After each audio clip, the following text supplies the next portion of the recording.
for now. Thank you, everyone, for joining another Conservative Friends of the Commonwealth podcast. We're delighted to have with us this evening Simon Bridges, New Zealand National Party MP, who's recently become a patron of Conservative Friends of the Commonwealth. So I guess a good place to kick off is to ask you, Simon, why you decided to come on board with our organisation and kind of what you see yourself kind of being involved with moving forward. Well, firstly, because you asked, and it's always great to be asked. But secondly, because I've been a long time champion and a believer in the Commonwealth. And, as we were just saying off air, in New Zealand, I think there's still and we see it with Prince Philip's passing, fond regard for not just monarchy, but I think more broadly than that, our old friends in the Commonwealth. I think I've said to you before, if I think about my story, my ancestors come from the United Kingdom, and that is true for probably still the majority of New Zealanders. So there's all these reasons to press in on it. And then we think about the fact that, we live in a much more uncertain, frankly, dangerous world. And that means all of us want to be seeking out friends with a past, friends who share our values, and we can forge alliances with. And that's certainly not just the United Kingdom, actually across the Commonwealth, whether India, Australia, Canada, Pakistan, other countries as well. In terms of what I can offer, Paul, well, I just hope that in New Zealand I can be a champion of sorts for what you're doing, and help to publicise these things. I'm less formally involved with CANZOC, of course, which you know well. And so between CANZOC, between this Conservative Friends of the Commonwealth, I think there's a great opportunity for us to play our role in doing what I've just said, which is in uncertain, dangerous times, forge stronger, deeper friendships. I'm very excited about it. I feel very privileged to be a newly, freshly minted patron of the Conservative Friends of the Commonwealth. Well, we're delighted to have you on board. Caused a bit of a mini storm on Twitter when it was announced. We got some new fans from New Zealand, you could say, but I'm sure you're used to that on Twitter. I think that'd be a good place to start, really. I know you've spoken recently. A word you used for police commissioner was wokester, which caused a bit of controversy over there. So I guess I think we should kind of start off with this new kind of wave of woke cancel culture, whatever you want to call it, which is very, very prevalent on Twitter. I guess kind of where you see that situation at the moment and what we can do to kind of fight back. Well, it's a ever more confusing, chaotic picture, and social media, of course, is right at the apex of all of that. I'm reading a brilliant book. I'm late to the party. You both probably, and many of your viewers have read it a long time ago, but Douglas Murray's The Madness of Crowds, and he sums up so many of the things going on. I think, if I sit back, what it seems to me is happening is we live in a world, or at least we do, you in the United Kingdom, it's still the United Kingdom for now, I hope for a long time, here in New Zealand, where we are, COVID aside, incredibly free. We are free to be who we want, to say what we want within reason, if it's not endangering others. But what I see, and we see it, yes, in social media, but it's also something that's happening in our parliaments and our councils. We see this cancel culture where increasingly in the name of tolerance, we're seeing an intolerance. And that disturbs me. That, in fact, worries me because it gets in the way of those long-held freedoms and the pluralistic, tolerant society that we want to live in. And if we think about it, Douglas Murray says it much better than I, over the last few decades, whether in feminism or gay rights, or look, a host of other racial equality, we've seen amazing advancements. That's great. But what is also happening at the moment at a breakneck speed is we're seeing off the back of that intolerance where views are no longer allowed because they're fuddy-duddy, because they're overly religious, because they're just no longer seen as right in our society. Maybe they offend people. And, this concerns me a lot. I know it concerns a lot of the people that will be watching this podcast. And I think the answer, we'll talk more about it, I'm sure, but I think the answer in short is a vigilance around freedom of expression, the freedoms that I suppose go back in a way to ancient documents from the United Kingdom and New Zealand, find modern form in our human rights law and our New Zealand Bill of Rights, our legislation, and staunchly protecting those. I know, Sunil, that you actually have experienced quite a bit of abuse online for kind of not being the right type of conservative, as people might say. How do you deal with that, and what do you think about all this?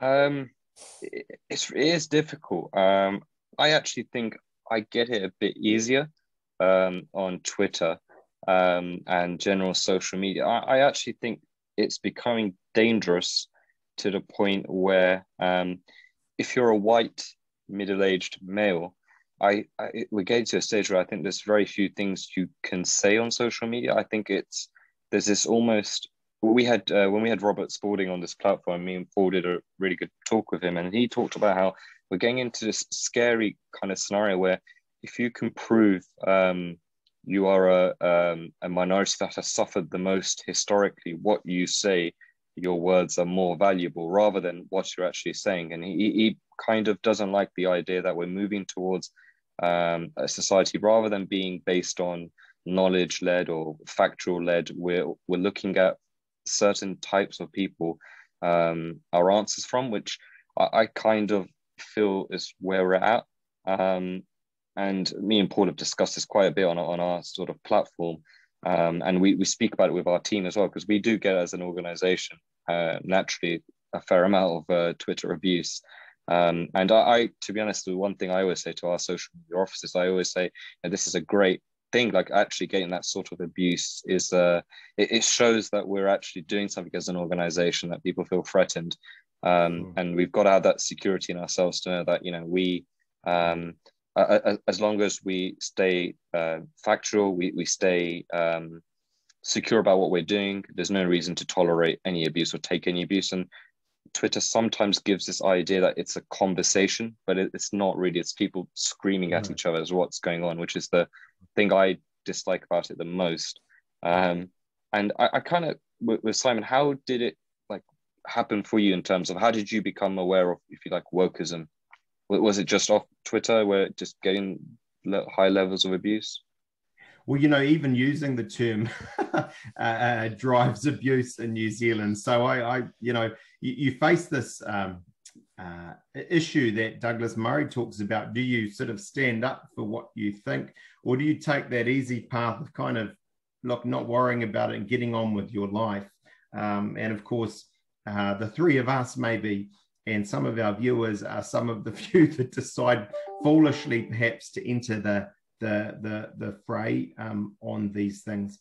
I've had an amazing social media journey, not in comparison with some of your contributors who come on from the United States and so on, probably have hundreds of thousands, if not millions of followers. But in New Zealand terms, I have a big following on Facebook, on Twitter, and so on. And if you take COVID, for example, I would put things up that struck a chord and that went incredibly well, but also things sometimes with our unpopular that went incredibly badly. And you see the power of social media from that, the ability just very quickly within hours to be on or off. And then, of course, for the mainstream media to feed off that. I, when you were speaking, thought of a couple of things, Sano. I mean, that amazing Martin Luther King Jr. speech where, it's not the color of our skin, it's the content of our character. But of course, as you say, we're seeing changes in that, where in fact sometimes there are people who have that view. No, actually, it's only based on the color of your skin that you're allowed certain views to be said. And so I think that the plea really for, and the thing we need to tell ourselves is actually when you're getting that abuse, it's no reason to be inflammatory. It's no reason to be over the top. But if it's factually based, if you believe it's right, to stand up for it. I think it's an irony, actually, that we've always had these old school conservatives, old school liberals, but in 2021, we're getting to this weird point where, in New Zealand terms, as we use those words at least, the liberals are increasingly becoming illiberal. And it's old school conservatives that are standing up for that pluralism, tolerance, the freedoms that we've long cherished. And, it's a tough job, but someone's got to do it. What I find interesting, Simon, is obviously follow you both on Facebook and Twitter, and you kind of post, similar things on each platform. But I've noticed, and you probably disagree, like under a lot of your Facebook posts, there's a lot of nice comments from people in general, quite supportive. But kind of on Twitter, it just can often turn into a torrent of abuse, or just So I'm not sure that you think about differences between the two platforms, or I'm sure you get abuse. They're very different. Yeah. What you've noticed is exactly right. I would put it this way. Facebook reaches everyday New Zealanders. Dare I say it, from grannies to granddads to teenagers to, young mums, dads. They're all there on Facebook at some level. I personally love Instagram.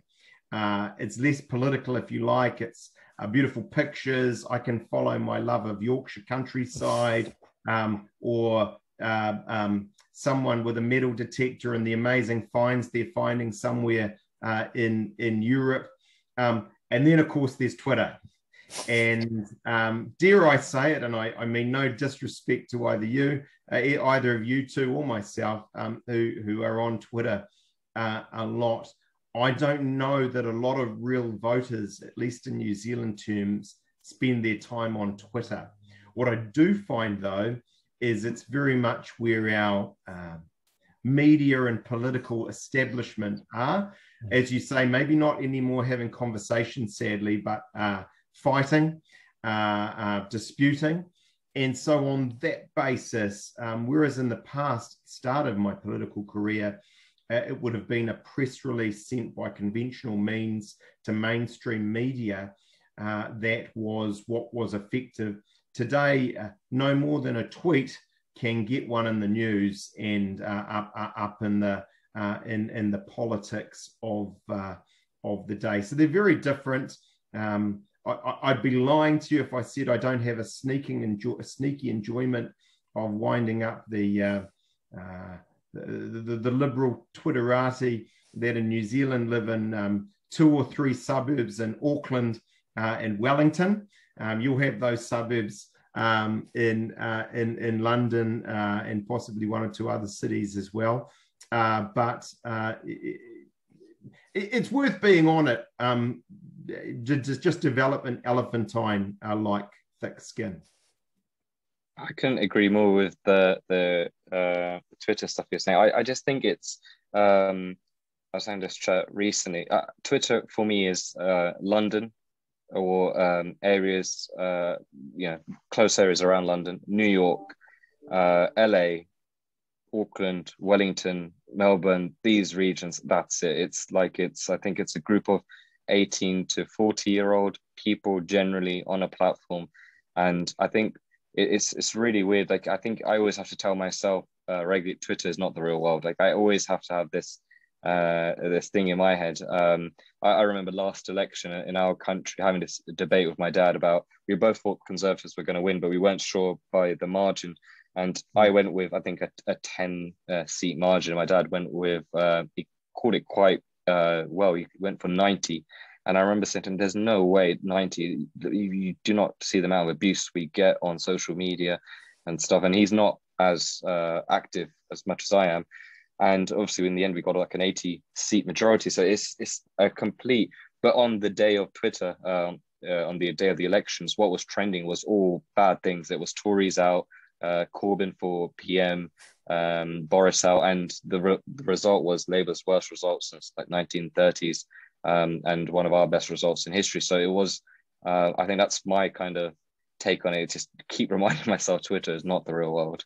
David Cameron's probably a dangerous person to refer to these days in the United Kingdom, but I think he said something like, too much Twitter maketh a, I'm going to say twit. I think it might have been another word he used, but I can tell you, from my own experience as leader of the opposition New Zealand, leader of the National Party, we would drive campaigns on issues we believed in.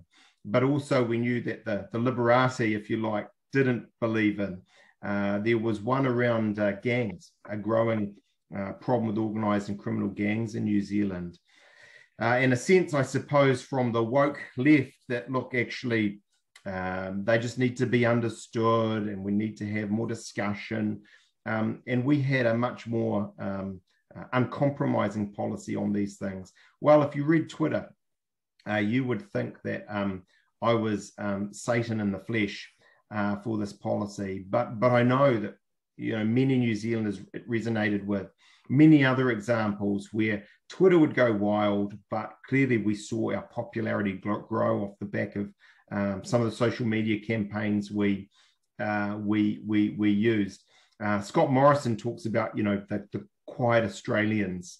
And of course, that's true that there are quiet conservatives in the United Kingdom and New Zealand who may not, because they know what's good for their health, get themselves on Twitter, but they come out on election day. And dare I say it, this is something that right of centre leaders all around the world need to remember as they govern. Don't forget the gal you came with.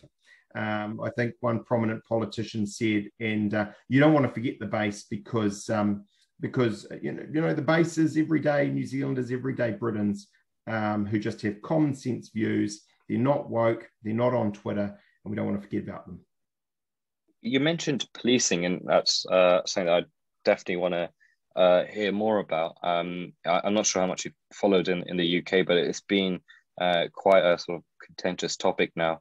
And especially with what some of the riots we saw a couple of weeks ago, it's been, I think they've received pretty harsh treatment in our country, and some of it's been a bit unjust. We saw policemen actually being injured in one of the riots in Bristol, and it really spiraled into something that was supposed to be a peaceful protest against the death of Sarah, and it's went into something completely different. It felt like what's going on sort of New Zealand wise, because there is a real anti-policing movement at the moment, both here in the UK and in the States. Has that trickled to New Zealand?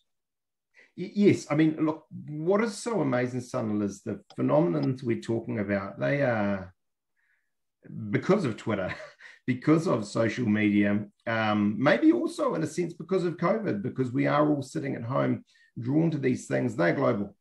And so I'm very familiar in a sense, not because I follow particularly closely what you're talking about in Britain, but I'm aware of what you're saying, with the phenomenon.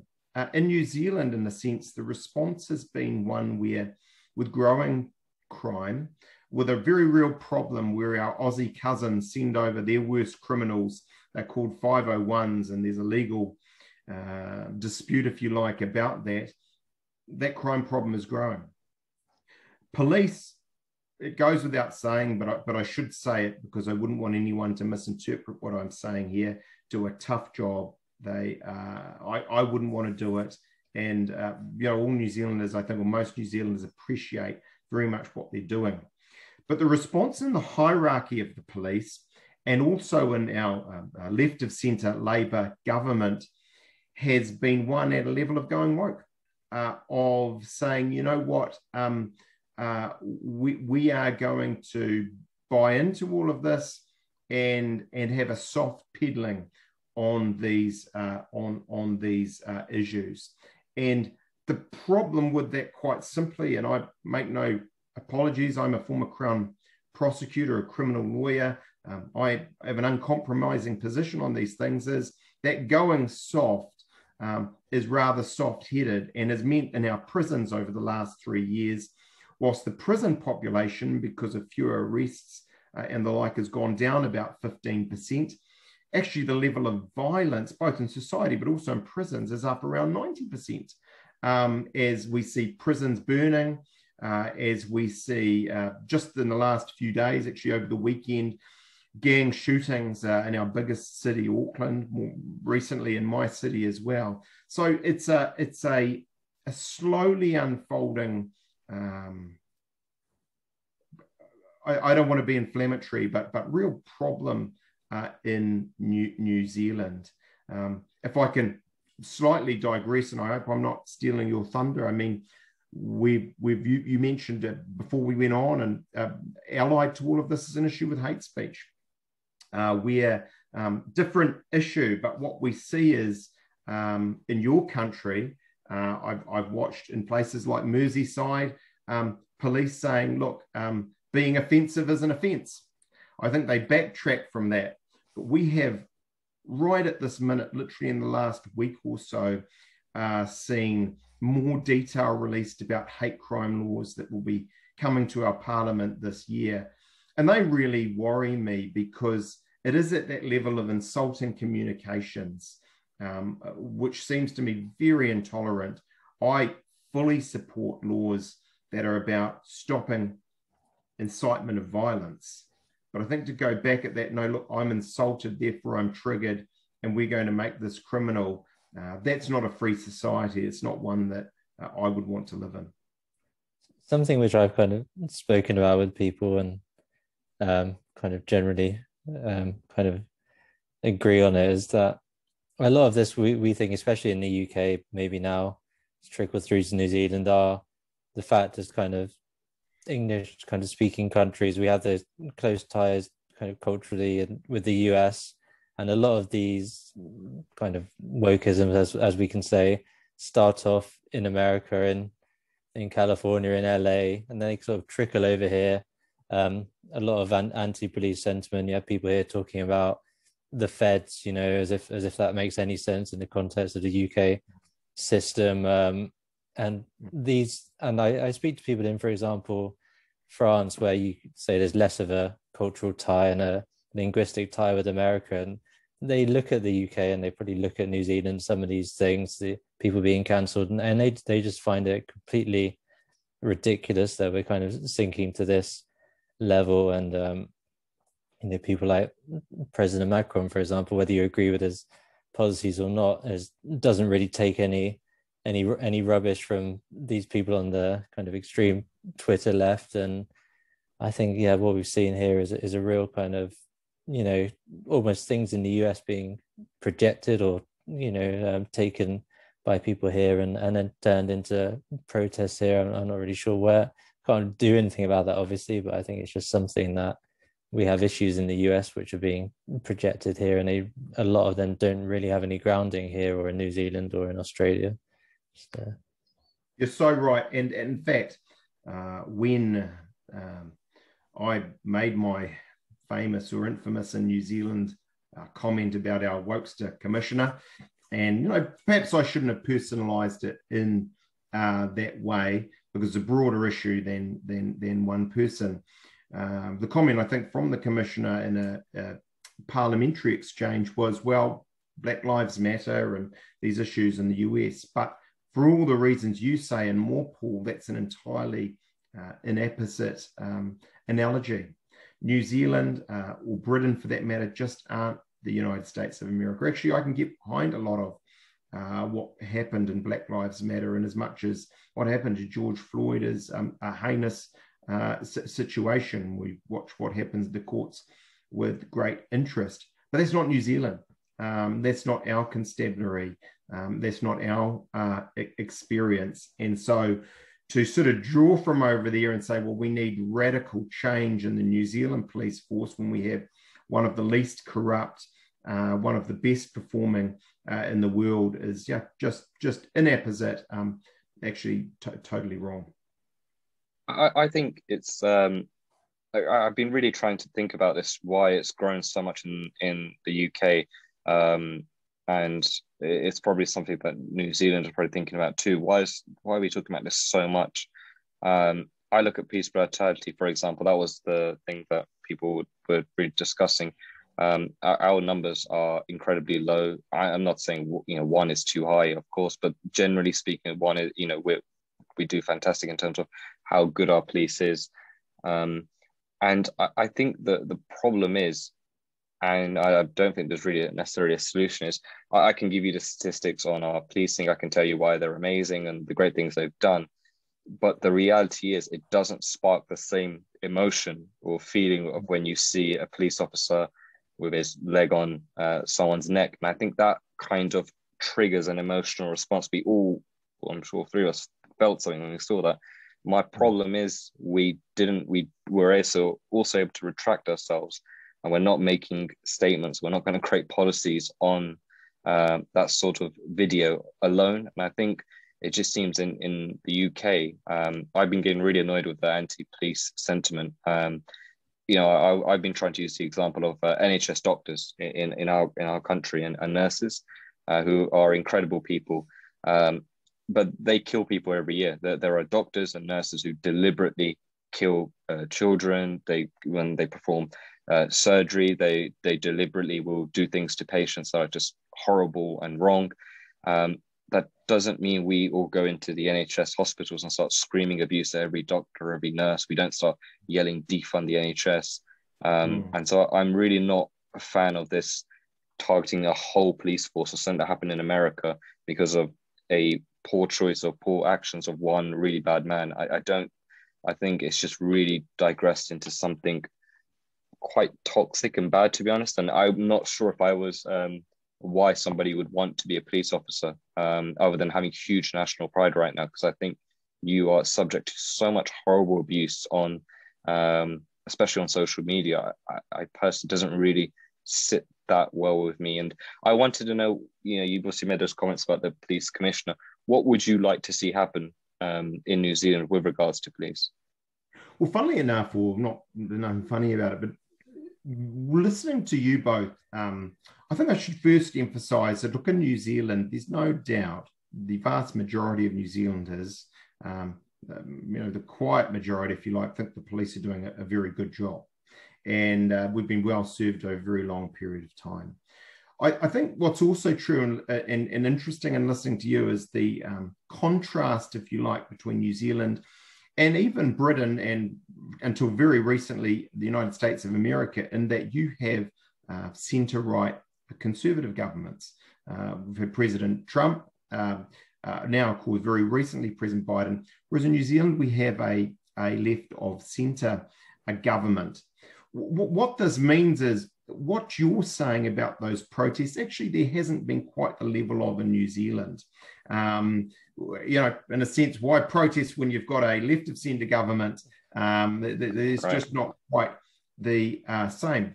What you've also seen in New Zealand, the extent that there have been big movements, I can think of one in particular. I forget what the issue was. It may have been Black Lives Matter, but I could be wrong in that. The police commissioner himself attended.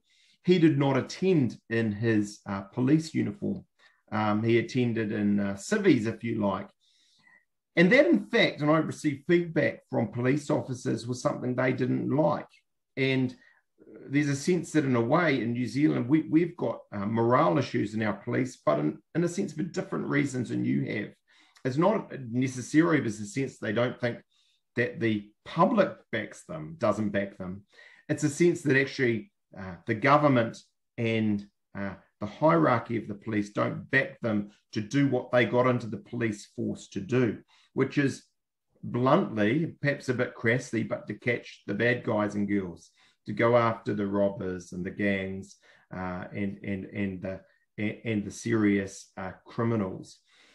I think you asked what needs to happen. I think I can answer in this way. In New Zealand, I take a very simple view. Whilst we do the soft peddling, if you want to put it this way, take the woke approach, we will continue to see serious crime rise. What we actually need is a more condign, deterrent approach where actually gang leaders, drug peddlers, serious violence offenders know with some certainty they'll get caught and they will go to jail. Now, none of that means that in jail we don't end up doing the best job we can in terms of rehabilitation and reintegration, knowing that these people will come out of jail, setting them up for success on the outside, so they don't just go back to a life of crime. None of it means any of that. But I think New Zealanders are looking for a stronger approach on these things. Funny enough, they instinctively know that this kind of wokester view of, as we say in New Zealand, hui, that's the Maori word for meetings, trying to hug a hoodie, I think David Cameron said, that's not the way to go. Has policing been politicized? I've got this thing. I think in our country it has to a certain extent, and I think it has in America too. I'm going to use like Black Lives Matter as a great example. The concept of ending racism and tackling racism, I don't think there's too many people that would disagree with that concept. For me, where it becomes difficult, and I think I could probably say this a bit easier with my being an ethnic minority, if you like, is the fact that I don't really fully support that organization is because I don't believe in defunding the police. I don't believe in having on your website about why traditional family is bad. So for me, I can't really support that movement. I don't think there's anything wrong with saying those words, and I really do hope we do better on racial inequality. And I think there are some really progressive things that we can do. But I also think it's been really politicized now to a point where that movement and some policing things, for me, just seems quite clearly politicized. Would you say that's happening in New Zealand? I think you're absolutely right in terms of a global phenomenon. I'm not a sociologist. I couldn't put a time frame on this, but there's no doubt we've seen a politicization of the police. We haven't experienced to the same extent before. I doubt it is as strong in New Zealand as it is in certainly America or even Britain. But I do think there is a growing sense, probably quite different to what you're experiencing from the New Zealand perspective, where being woke in police, being in that way inclined, means police aren't turning up the way they are used to serious crimes. There is a sense of soft peddling. I can tell you in my electorate, 70, 80 patched gang members, they're called the headhunters, took over a beautiful beach road for a day. In the past, dare I say it, under the national government, the government I was part of, police would have showed up and dispersed that group because they were illegally taking over the road, so other people couldn't go about their business and felt intimidated.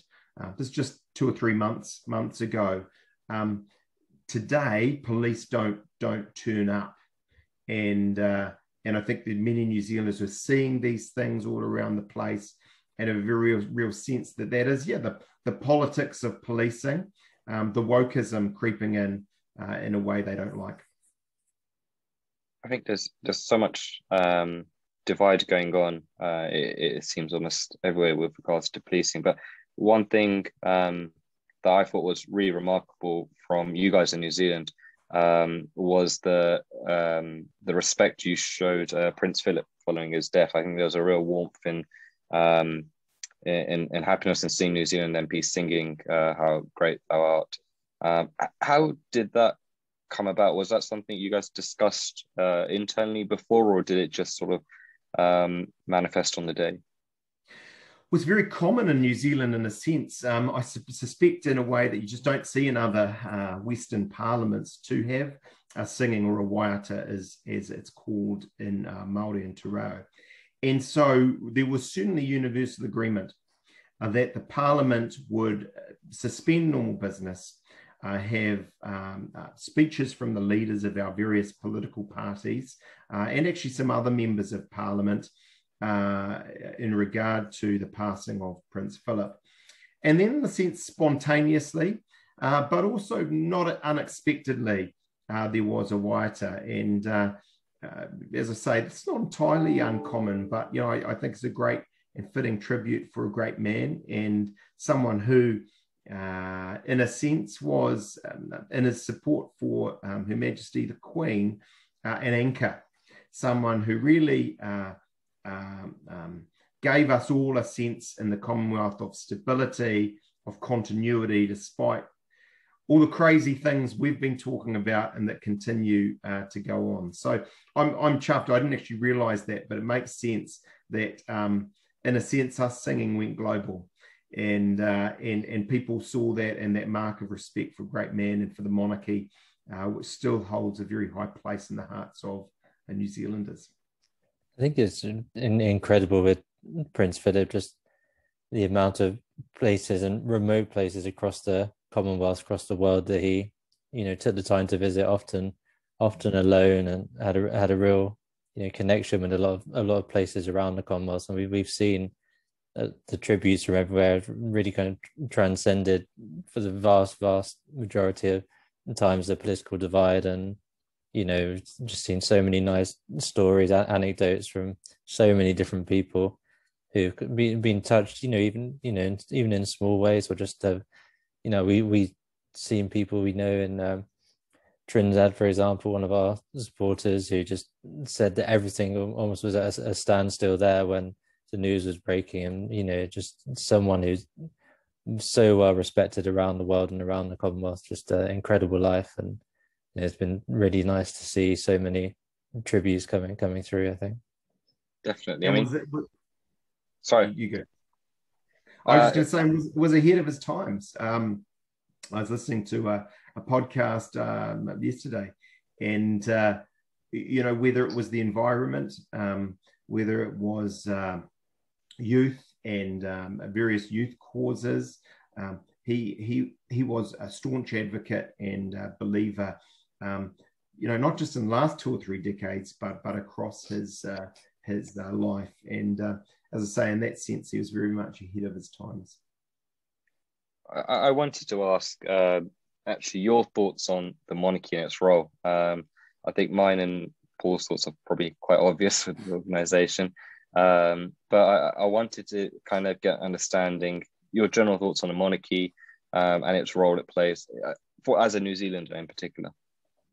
Well, I picked Paul as a closet Republican. I don't know. It's just no. You'll be pleased to hear. I think what is quite fascinating, actually, because you might have expected differently from some members of Parliament and the now Labour government when they were in opposition, but across the board politically, really well, not within the Green Party, but in the major parties, my sense is, and this reflects society, there is no great appetite or lust for a republic. Now, and me saying that, there'll be someone on Twitter, as we know, they'll jump up and down and say, no, you're wrong.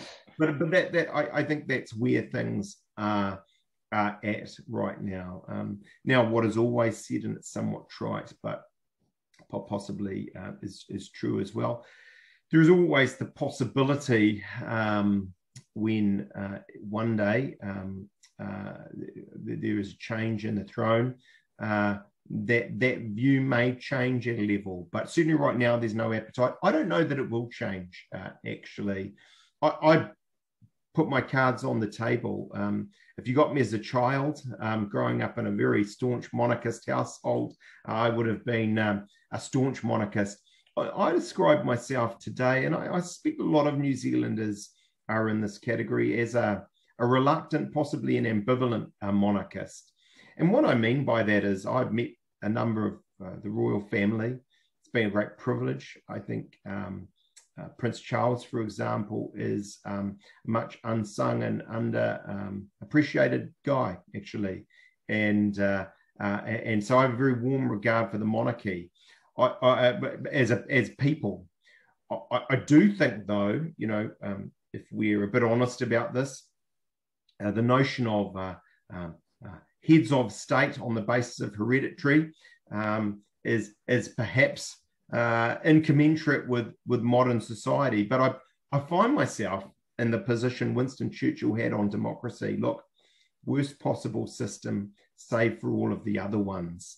And in New Zealand, if we were to think about departing from the monarchy as our head of state, or with the Governor General in New Zealand, with Her Majesty as Queen of New Zealand in New Zealand, the complication, the cost, the problems would be, I think, very large. Would we go to some sort of presidential system? How would we elect or appoint that president? Would it be a case that in doing so, they become their own centre of power, which upsets our constitutional arrangements we've now had for a couple of 100 years or so? So I'd say, again, have a high regard for the monarchy as individuals. I am a monarchist. I don't suggest in theory it's perfect, but in reality, actually, it works just fine in New Zealand. And I think in a way, long will that continue. I think exactly what you said about the monarchy is mentioned a lot in John Howard's book. So we had John Howard on our platform, the former Australian Prime Minister, and we discussed about the monarchy, not in too much detail in the webinar, but in his book, he goes into a lot of detail about it. And he talks about the experience of the referendum when Australia had the opportunity to go republic. And I think during that process, the people who were almost screaming to go republic, during that process, a lot of them found that there actually wasn't necessarily a viable solution that actually works much better. So although they were protesting and were campaigning initially to go republic, he saw a massive change. And the biggest issue he found was that the people who were voting or who wanted to leave the monarchy could not come to a universal agreement on how they should move forward. And this was back in 1999. It's been over 22 years, and it doesn't seem like there's much of an appetite there for going republic. I think the really interesting one, I think, is what you mentioned there, is when there's a changing of guards. I think naturally, there will be that question may re-emerge, and it'll be interesting to see how people sort of deal with that. I agree. And can I just say as well, son of Lazarus Rising, I think it's one of the great political biographies. And John Howard is, in my humble view, one of the greatest centre-right figures in the Commonwealth. Just a brilliant example of a politician, nothing flashy, but tremendous values and conviction that he set out and implemented in Australia. And what is amazing about that guy is not only that, we've got a guy who I dare not put an age on him right now, but still going strong, never puts a foot wrong, but speaks up for conservatism and what it means in the likes of the UK, Australia, and New Zealand. So he's, if I am now a patron, he needs to be patron saint or some such of conservative friends of the Commonwealth.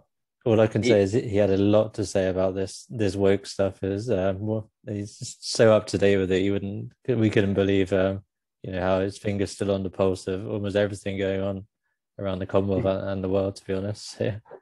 Brilliant guy. And I had the great privilege of having dinner with him and his lovely wife, my wife and I, a couple of years back, and we've kept in some form of contact. But as I say, he's a great conservative figure.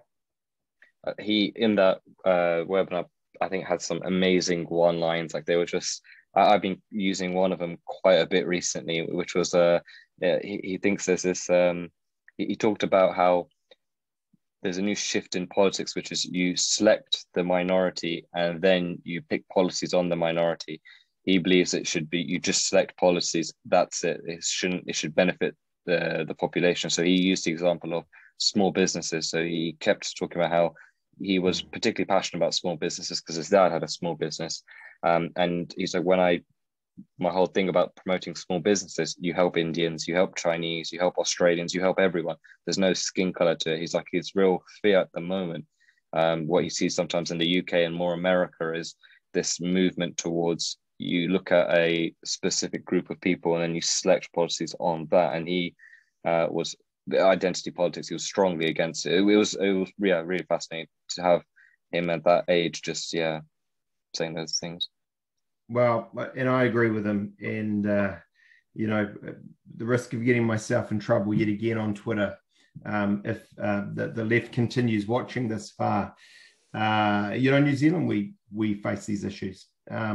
We are sliding down a view of race relations and of the Treaty of Waitangi, or in Te Reo we call it Te Tiriti o Waitangi, where that means partnership. Partnership means 50-50, and it does mean doing things on the basis of ethnicity as opposed to something else. The most recent example, probably the most significant law the Jacinda Ardern government has passed this term over 6-7 months, is one in relation to councils, where there will now be a presumption and for Maori wards, for Maori councillors, in a way we wouldn't for Indian New Zealanders or Pacific Island New Zealanders. And look, we could spend an hour unpacking that, but it is I think a concerning slippery slope. And for me, as a Maori New Zealander, I sit there and say, I'm sure like you, Sunil, I want to be recognised. I want respect as a politician, not because of the colour of my skin or my ethnicity, because of what I say or what I do. I'm proud to be elected the Member of Parliament for Tauranga because I believe and hope I'm the best candidate for the job, not because somehow there is a quota or something that makes it easier for me. I'm better than that. Maori New Zealanders are better than that, and don't require a more favoured position to get ahead. I think, something that we probably all agree on here, a great example is our cabinet right now in the UK. We have 3 British Indians who are not there for a quota system. They're there on merit. And I think that long may that sort of approach continue. I think at some point we would love to have that conversation about understanding Maoris in New Zealand and that whole process, because, it is a very different state of governance to what we have here in the UK. So it would be great to almost maybe have a bit of a history lesson from yourself and to understand that sort of position. I think we should probably start to come towards an end and I think kind of finish on international order. I know a lot's changing right now. We're all having to deal with COVID-19. How is New Zealand looking with regards to opening up their economy to the world? Well, this morning, over the last couple of hours, New Zealanders, for the first time in, I think, over a year, are on planes travelling freely to Australia and Australians to New Zealand. So that trans-Tasman bubble that we've been bickering about and discussing in New Zealand now for months has finally happened. And it's some 60, 70 planes going backwards and forwards today, and that will continue. This is fantastic. But what I'd say to you is the job isn't done. Actually, on the risk factors, we can safely start to think about the Pacific Islands, places like Fiji, Samoa, other very small Commonwealth nations. Then I think actually we need to start thinking about parts of Asia. We know Taiwan, for example, has possibly the best COVID response, and we could safely be thinking about making moves towards opening up to those countries as well. There's some big black marks, though, in New Zealand. And I say to you before, and I say to you on air now, one way to think about what's happened with COVID globally is a game of 2 halves. Now, you may be envious, I don't know, I don't want to presume, but New Zealand's lived in relative freedom. I've been able to go about my life any which way domestically. First half, very good. Second half, though, actually, we face a situation today where we have not vaccinated New Zealanders at anything remotely like the rate you in the United Kingdom. We have significant anti-vax movement and social media, and I think those numbers, probably because there hasn't been, as in your country, the need for the lockdowns the same number of deaths and fatalities, which are very concerning, a complacency, if you like. So there's a very real fear, actually, I think, that as the United Kingdom, given the vaccination program, becomes rather more free and global again, New Zealand might be somewhat slower in that regard. That's a real issue. And cognizant of what you've said about wrapping up, I would just make this other point, and that's more generally globally, we are, as your followers know, I think, at a very uncertain, dare I say, dangerous time. We have a China that's more aggressive. And so what that means to me, and I think I said right at the start of this podcast, is a very real motivation for New Zealanders to be reaching out to groups like the Commonwealth Friends, I should say Conservative Friends, the Commonwealth, CANZUK and other things, because we, like never before, need like-minded people's alliances, groupings to stand together for human rights, for democracy, for the values that we cherish. I think this trans-Tasman bubble debate's been quite interesting. I've been following a bit of it on Twitter. I know Jimmy Neesham, for example, has been doom-mongering about that whilst he's over in India playing in the IPL, but he's been quite vocal on Twitter as a cricketer sticking his oar in or his bat in. I think it's like you say, it's caused an interesting debate of people who are very, very fearful now in New Zealand of taking those next steps, opening up, bringing some sort of normality back. I guess it's sort of the opposite of the debate we have here, yes. Almost, because like you say, relative freedom in a way for most of the pandemic, but now the big step is, international travel, that vaccine. We're kind of the other way around now, that vaccine rollout is going really well, and now we're sort of thinking, what are those next steps there, rather than how can we speed things up? I think it's an interesting, almost psychological kind of debate throughout this pandemic. It's had people had to condition people almost to be wary of COVID, follow these rules, and now it's very difficult to unpick something that's been built up over a year of messaging and a year of debate, and people are very set on each side of their sort of lines. Now people have drawn their lines, and it's hard to make any movement on that. So it's almost a whole new challenge now. Like you say, the second half of it is to find a way out, and there's so many different countries around the world are at different stages. India, a country we talk about a lot, is cases rocketing now. It's just such a difficult, there's no way to have a kind of coordinated, coherent international response to it. And I think it's going to be a really big challenge for governments around the world to find a suitable way out without kind of letting things run wild again. I just don't envy anyone in those positions myself, really. Well, we're in for bumpy years, and I know that in the United Kingdom, under 45s now, as you've told me, will be vaccinated.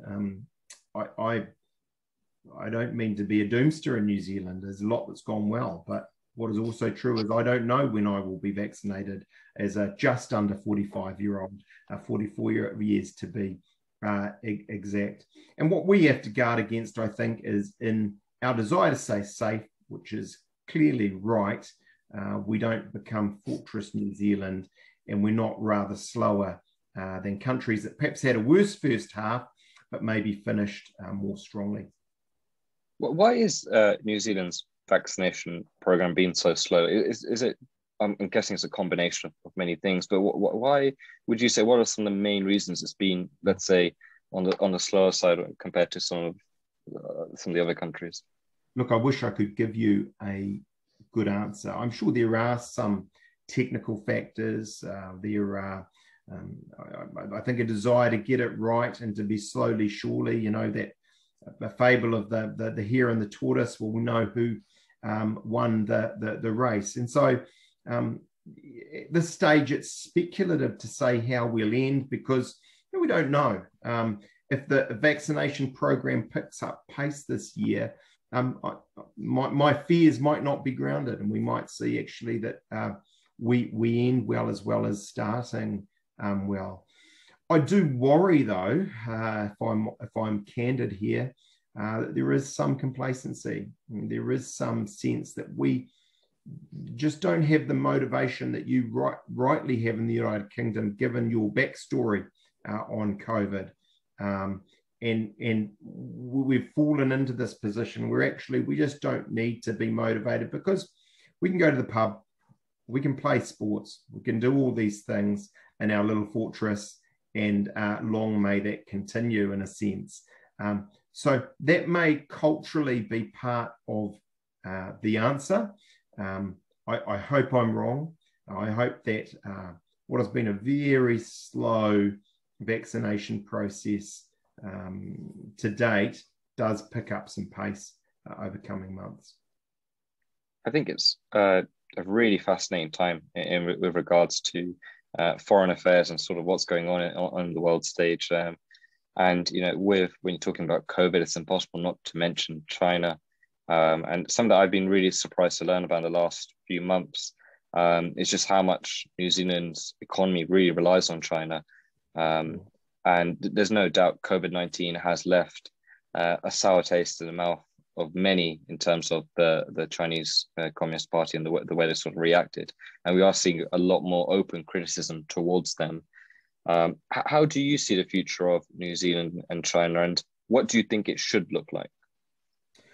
Well, first, you deal with your trade points. So, look, you're right. New Zealand is a heavy reliance on China.